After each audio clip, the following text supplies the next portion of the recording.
is Simon Dudley. He is a life-size video evangelist from Life-Size. Over to you, Simon. Thank you. Good morning. Way too perky at this. I feel the warmth of the applause there. So for all of those of you standing and sitting at the back, I'm going to try and make this interactive and interesting and not just stand at the podium for the next half an hour. And I was also planning not to speak about video conferencing. So if that would encourage you to move forward to the, if however you just like to sit at the back and stare at me and run out early, that's also fine. Okay, so we've all made our decisions. So, my name is Simon Dudley, I'm with Life Science Communications. I've actually been our video evangelist for the last 9 years. They just gave me all these other jobs as well in the intervening period.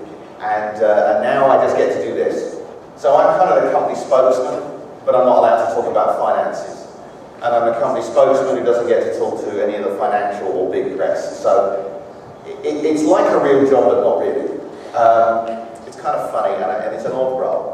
So one of the things I thought I'd do, and wanted to do today, was turn this into an interactive conversation. Because one, I get really bored with hearing myself. Secondly, about a third of the people I sat with at dinner last night said they would heckle, and I'm holding them to that. So they better, looking at you, Carl, and Scott's in here somewhere too. So, and the other thing I wanted to do was not do exactly the same pitch as we've done, not that we really did a pitch, but for those of you who have actually had meetings with us, we rather assume that you would want to talk to us about video. And those of you who didn't wanted to hear about something else. So on the grounds that if you've already heard it, you don't want to hear it twice. And if you didn't want to hear it, why would you want to hear it now? I thought we'd talk about something else instead. So we're going to talk about megatrends in the IT industry. And the IT industry now is so pervasive that it's really going to affect all of our lives anyway. And so once we get this conversation, once I've started this conversation, I'd like to make this interactive and get some of you involved. And that doesn't mean standing up in front and dancing, it just means getting some opinions. So according to a whole bunch of people, including Gartner, Frost and Sullivan, a whole bunch of different organizations, there are basically going to be, in the next 10 to 20 years, 3 mega trends in IT, and they're all going to affect society in enormous ways. And if you force me to, I have a whole bunch of other slides that show how we fit into that, but I'm desperately trying not to turn this into a sales pitch. So, one of the things that's going to happen is that platforms are going to burn. And what do I mean by that? Well, most of you probably had a Nokia. In fact, let's do a show of hands to see if anyone's still awake at 8 o'clock in the morning. Who here, in the last 10 years, had a Nokia cell phone? Probably half. Who here today has a Nokia cell phone? Yeah, not so good, is it? Well, not for Nokia at least. So one of the things that the new CEO of Nokia said 2 years ago was, our platforms are dead. We're going to have to go and do something else, and they picked the Windows platform. Hardly surprising considering he was an ex-Windows employee. One could argue he still was a Windows employee, an actual Microsoft employee. But what's happening is that there's effectively the death of hardware. Everything is moving to VMware. So those of you who don't know, there's a company called VMware who make basically software that makes hardware, not redundant, you still need it, but it's standard x86 based boxes. You put an enormous amount of that on, and your software effectively lives on top of it. What happened traditionally was that you had a server that you could point at that said, I run my email on this, or I run my Oracle on this, or I run my Epic on this. Well, not any longer. What happens now is they're all virtualized machines, they all live in the cloud. So, platforms are changing everything, and all that's going to happen, or what is already happening, is that the world is changing from having multiple computers to having one. And effectively, there is really one computer now anyway. It's the most complicated and the most reliable thing we've ever built, and you all know it's the internet. And everything you use effectively just connects to that. And what you actually use is the thing that's easiest for you to use at the time.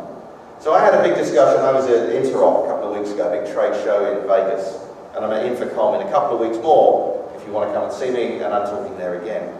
And there's a big debate in the video conferencing industry, and I don't use that because that's an expertise level for me, but it's certainly true for all sorts of applications.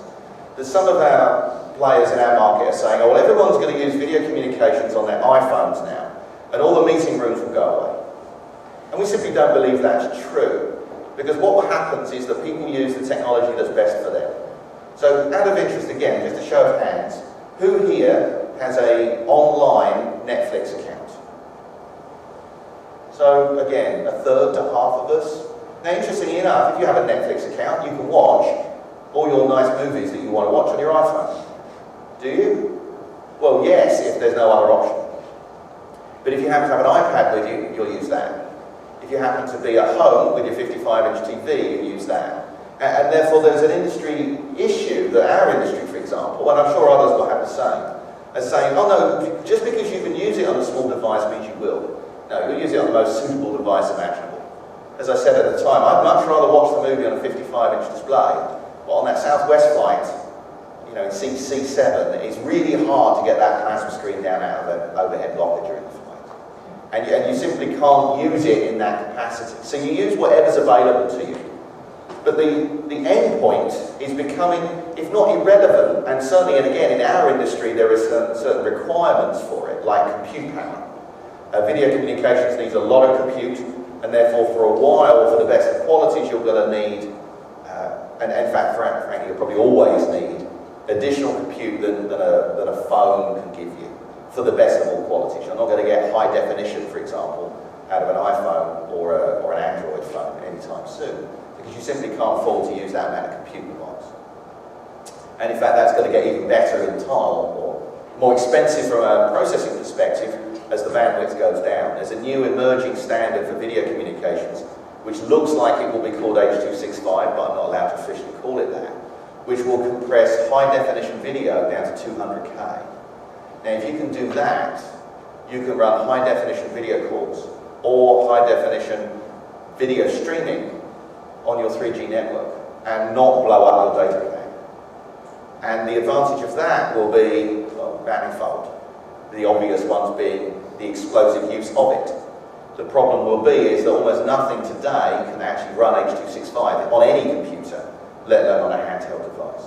So there's always going to be this line between quality of experience, compute power required, and what the device you have available to you will use. But having said that, the middle of the network, initially at least, will be replaced.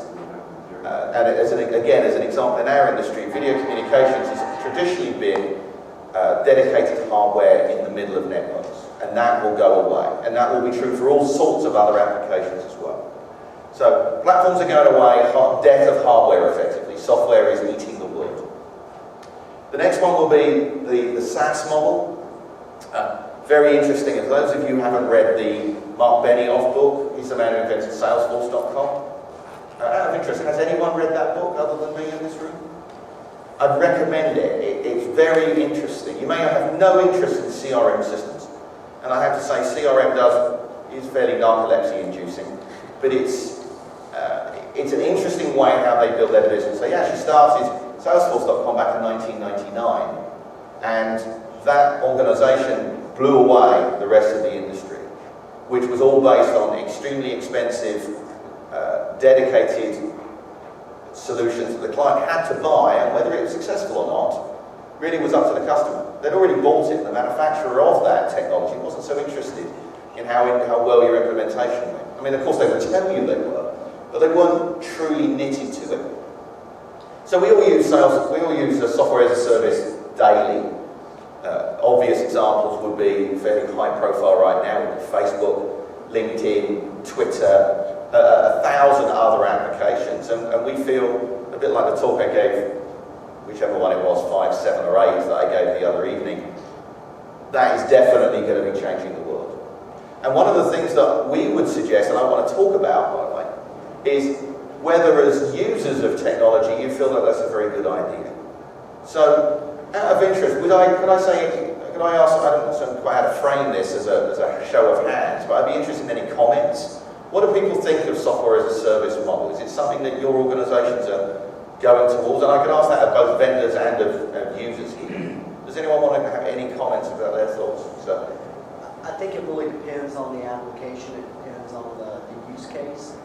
for some situations, software as a service makes a lot of sense, but in some situations it really doesn't. And I'm thinking more for applications that have, huge speed, response time type considerations where,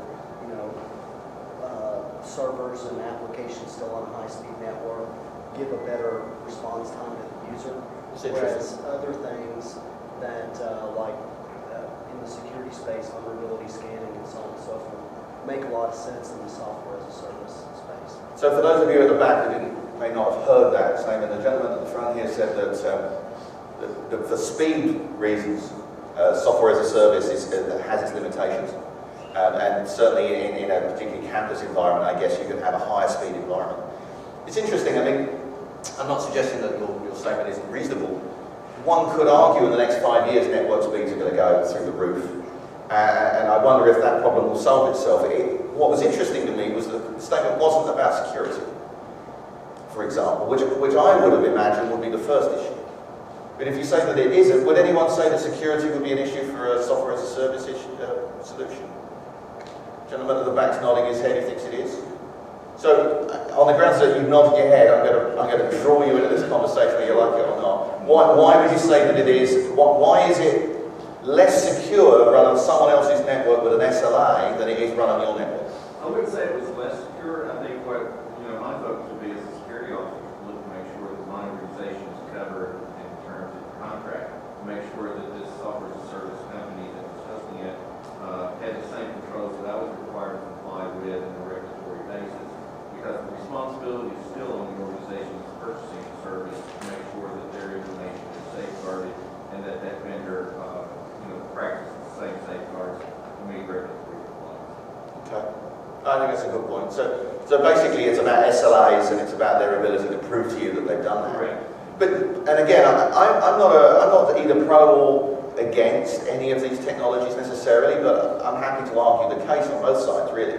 Whatever you say, I'll argue against. So, and anyone can argue both sides. Sure. And I guess my argument would be, and they say this about criminals. The reason that police catch criminals is criminals have only ever done it once, and the police have done it hundreds of times. So they've learned all these experiences. Now you could argue, see, that's a terrible analogy because now I'm suggesting you're a criminal for doing this. I don't mean to put you in that Venn diagram, but equally there's an issue that you could argue that if someone like, for example, and I use Salesforce just as a simple example. My organisation uses Salesforce. We kind of rather assume that Salesforce knows more about CRM than we do. And therefore, if they put in a solution or they sell us a solution on a monthly basis, there's two issues. The first one would be they know this because they've done it for 10,000 others. And so one would have assumed they have more experience than we do because we've never done it before.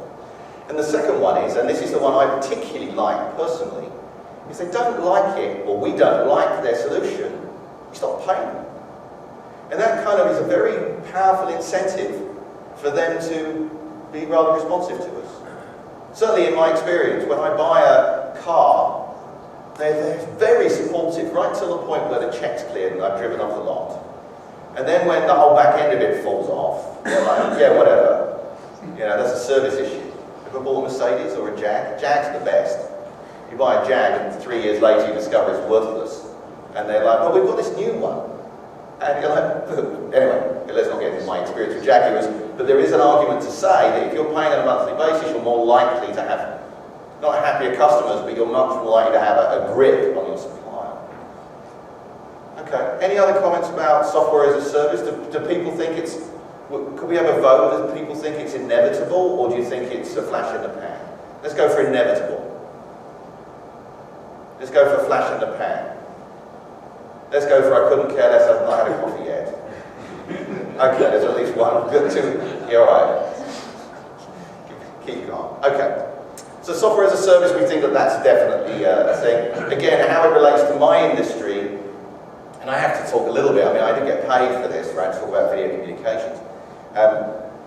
We think that video communications is going to become a software service as well. And I'll explain how I link that together. One of the problems today, and I'll give you an example, we did some work with a big German bank. Okay, they're not in healthcare, fairly obviously, that they are a very large organisation, so there would be parallels between them and organisations like this. And they told us a few years ago that they had 500 video conferencing systems and they were used 100% of the time. And I said, that is amazing, you've done a fantastic job getting these users out there using this technology. And they said, no, it's a disaster. And I looked at them and said, but why is it a disaster? And their response was interesting. They said 2/3 of the time, those meeting rooms have got a video conferencing system on in them, and no one's in the, or people are in the room, but they're doing something other than a video conference call. And as a result, we spend all this money depreciating $50,000 to $80,000 pieces of equipment, but 2/3 of the time, all they do is generate heat that we then have to spend money removing from the building. And we also have $2 million worth of video conferencing infrastructure in our basement. And it doesn't scale, and it's lumpy, and the support costs are high, and we really don't have any choice but to use the ones that the suppliers we have provided. So I then said, well, how do you solve this problem? And their argument was interesting, and it was interesting at two levels. Because the first argument they had was, right, what we want to do is equip every meeting room in our building and every manager's office with video communications technology. And I said, that's excellent. How many of those have you got? I used to be a sales guy, so I get to rub my hands in glee occasionally.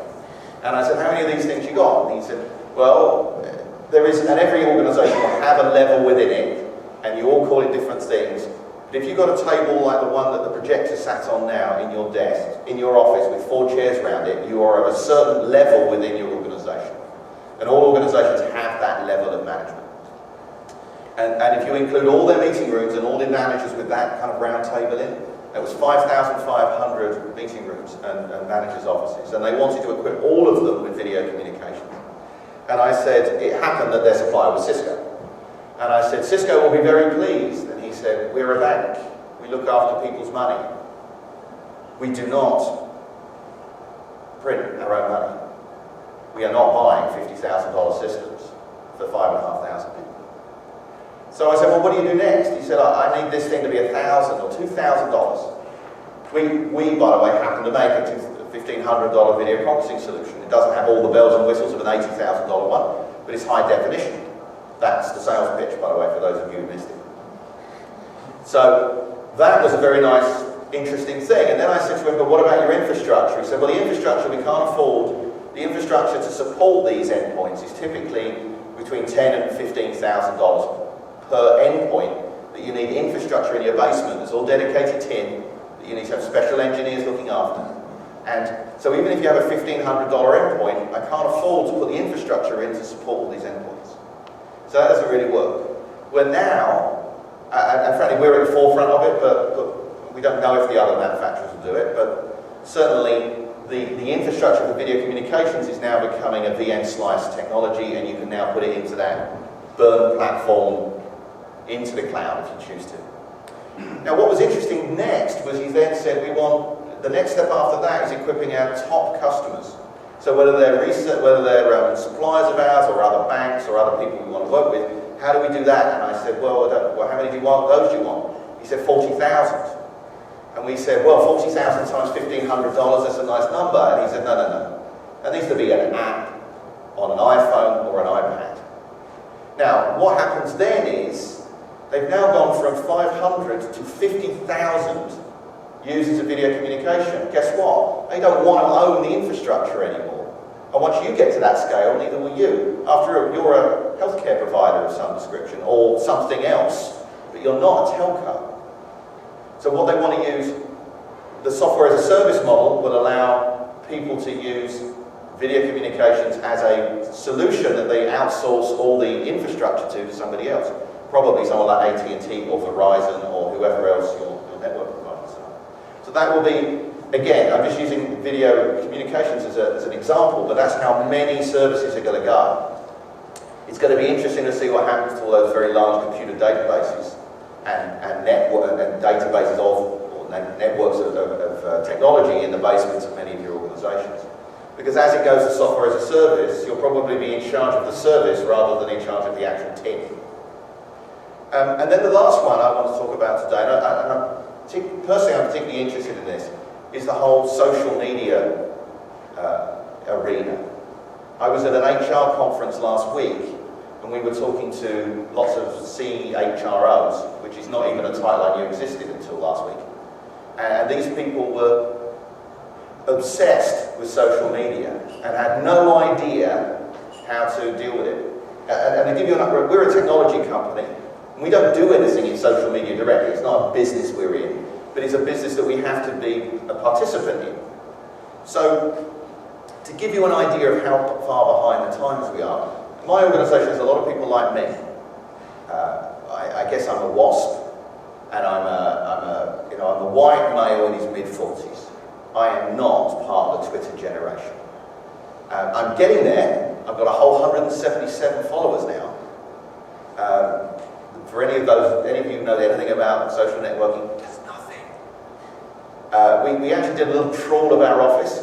Our own organisation has about 2,000 people following Life Science, and we've been pushing that on Twitter for 2 years.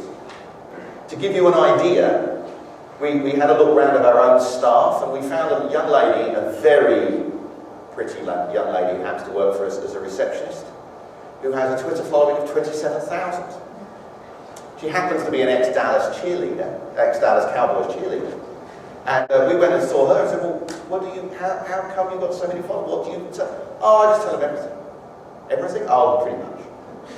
And it's like, wow. And by the way, her background photograph's quite stunning as well. I can see why she has so many followers, but there are people out there. Guy Kawasaki, does anyone know who Guy Kawasaki is? He was the fella who was the first evangelist for Apple back in the late 80s. And he was the first man I've ever met who had the word evangelist on his business cards.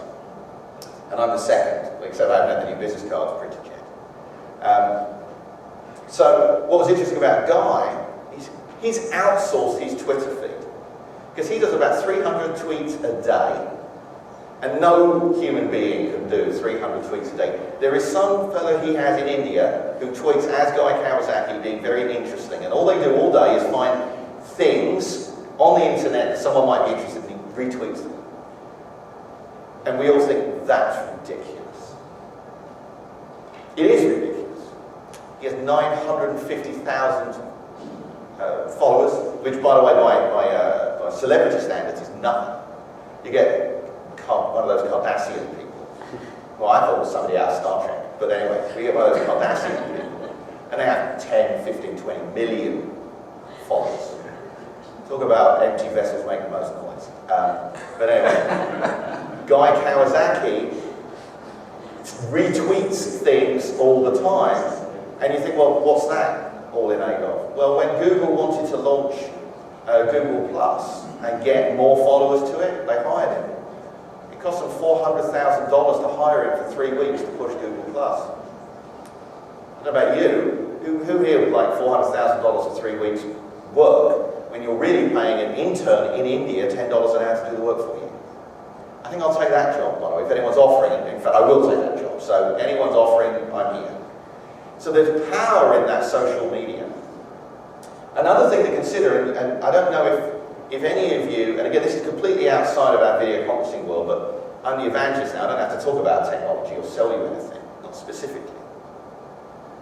And this came up last week because we were working with people like Boeing and Target and Walmart, and these organizations have very large, shall we say, relatively, there's a relative scale of education and maturity among these people. And some of them have got, some of the Boeing people have got really interesting things to say, and some of the shelf stackers at Walmart, less so, to put it that way. And what's troubling for some of these organizations is that these people can gain a voice. They can give themselves a handle like shelf stacker number 9 at Target, and then they can complain about everything that goes on inside a Target store, and they can feel it can damage their brand. Another example, and this would also, of course, be true for any of you as well, potentially, you could have rogue staff who could go and do things. So do you have a policy? Do you know how to manage this? If you don't, are you thinking about how to manage this? And by the way, the HR departments have no clue. Because we were doing a roundtable, not dissimilar to this, and they had a panel discussion last week. And one of the folks there said, it was Home Depot. We have Home Depot Dave. I'm not really into social, so I don't know, but Home Depot Dave, all he does is talk every day about how fantastic things at Home Depot are. And I said, well, who is this man? And they all looked at me, well, I don't know, we never met him. He just seems to have a huge following, hundreds of thousands of users, and he tells everyone how great Home Depot is. And he's in Cincinnati or something, and we've never met him. And I said to him, do you own that handle? No, it's Dave's. So what happens if he goes and joins Lowe's? Oh, well, this meeting's over, and it was a very strange experience. So I think that for all of you, if you get something out of this, think about how you're going to manage that. Because you can have people who become official or unofficial spokespeople for your company who end up with a following, and they could end up, if they fall out with you, damaging your brand. And all of you in this room have a brand. You can say, well, with a hospital, you still have a brand.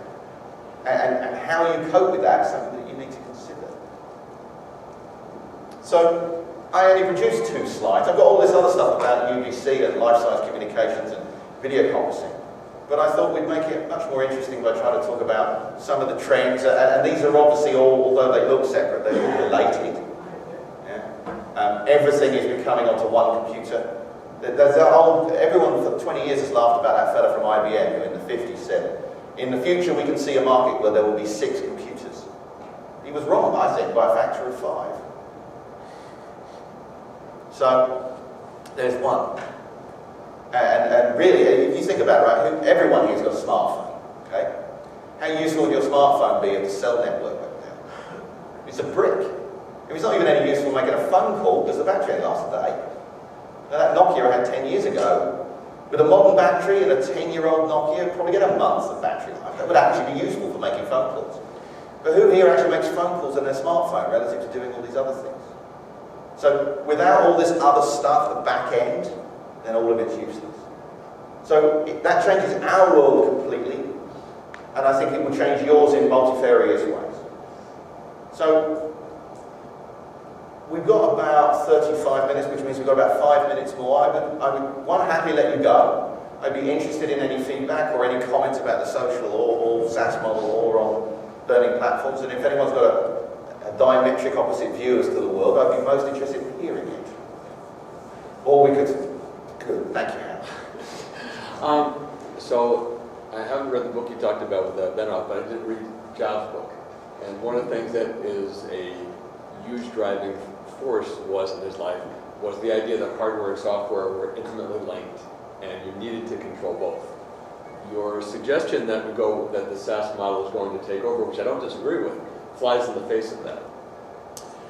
That's a good point. So for those of you who didn't hear Harold's point, he said, and I agree with you, I read the Jobs, there was the, I forget the name of the fella, but there was the big Steve Jobs book that came out recently just after his death. He said, Jobs has always said that the hardware and software are intrinsically linked. And I would agree with that to an extent. In fact, he always said the best software companies have to build their own hardware. Now, and I'm going to get in trouble for this, but please don't tell anyone, there is no question that the PC is dead. Now, why am I in trouble? Because my parent company is Logitech. And they make rather a lot of keyboards and mice. And they recognise it too, they just don't want to publicly state it. So, certainly desktop PCs are over, laptops are okay, but they're increasingly going away because of the tablets and iPhones and other handheld devices. So we think that what you need, and that's certainly very true in our particular niche, and I accept that we're not all of it, but what you need is the ability to have something that can do compute at the edge of the network. But it doesn't have to be a computer in the traditional sense of a laptop computer or a desktop one. So for example, anyone here I've got an Apple TV at home, a $99 box that sits underneath my TV and decodes high-def TV, and it does Netflix beautifully. Why would I possibly need anything other than that $99 box? I don't need a PC under my TV in my home to run my media. I simply run it from my iMac, which is a different window to the one computer, the internet, and then it just streams to that particular device. So we don't think that hardware is dead in the sense of, and of course it's always a controversial point, but in the sense of in the middle right now. But you still need to have something to connect to. People can't say, oh, well, the computer's dead. Well, all right, I'll just access the internet from where, right? There's got to be something in the room, something with you. And there's going to be, and there will always will be, a dichotomy or a tension between how good your hardware is and how good it needs to be for particular applications. So for H.265, which will be is an emerging, I'm not allowed to call it that officially, but it will end up being called that. For the latest video algorithms, encoding and decoding, then you're going to need an awful lot of compute, and that's going to be more than you can get in a handheld device for a number of years. Moore's law will continue to crush that. But as Moore's law increases, so will the requirement, so will H.266 will come out, and 267, and these better and better algorithms. So there's definitely going to be there's still going to be a requirement for technology at the end, and it will increase, but there's always that power issue as well. So, for every more cycles you get, then the less, the more powerful battery you require. So as you look at these megatrends on platform, SaaS, and social, clearly, these are important. But more importantly is how easy it is for the end user to access these platforms. So I'm thinking more cellular, network, and wireless. What do you see the trend being in that space? Because so many carriers are going to, from the all-you-can-eat model from a cellular data perspective and kind of scaling that back. Is that going to change or impact these adoptions? I think it's a good point. So for those of you who didn't hear, the question was a great one actually. What happens when the data networks start costing lots of money? So 4G networks are, I think one could argue, ludicrously expensive. Just as an example, in our industry, if you were to do an hour's worth of video conference call on a handheld device with 4G network, you'd probably use up your month's worth of data a day. So your opportunity to burn up very large bills is pretty high. What's interesting is that's definitely true in the US. It's less true in Europe, where, now, there's two arguments there. Firstly, 3G technology in Europe is better. It's not as good as 4G is here, but it's better than 3G is here, and it's significantly cheaper. I suspect, I certainly hope, that the 4G networks are forced by competition. I doubt the government will get involved. Not in the US anyway. They will in Europe, already have. That's why European cell phone prices are so relatively low. But I suspect that what will happen is that after they build out those big networks, they will realize that no one's using them. I mean, I personally have an iPhone with a 3G connection on it. And a colleague of mine, just as an experiment, a nicely, horribly dangerous experiment, but he did it anyway. He had a MiFi card, an AT&T MiFi card on the passenger seat of his car recently, and his laptop on the steering wheel, and he was driving down I-5 doing a video conference call with me. Don't do that. He then did a speed test. You go to speedtest.net to get your internet connectivity speed, and he was receiving 22 meg down and 7 meg up. Now that's pretty impressive. I've never seen it, we haven't seen it since, surprisingly enough. It was this bang and I told him to get off the thing, but it worked, theoretically it worked. But what's the point in a 4G network if you're not going to do video on it? And it doesn't have to be two-way, I accept that, not all of it, but if you're not streaming good quality video over it, I don't see the point in 4G networks. So I think once they built it out, competition will lower the prices. And if it doesn't, I suspect the government will have to get involved. And or wireless connectivity, except for in this hotel, and every hotel that I ever go to, by the way, the wireless connectivity will increase. So I think over time it will be solved, but in the short term I don't think I think it's an issue, but I don't know how else you'd solve it. I think we've got one more question, and then I'll let everyone go. Unless there are no other questions, at which point I'll let you all go. So I think that was it. What I will say is this: thank you for listening. We tried not to make it, for those of you who are actually seeing me, if any of you are later today, I tried not to make this about us specifically, and I hope we achieved that. And I'd like to hope we made it somewhat interesting as well. So thank you for your time and enjoy the rest of the show.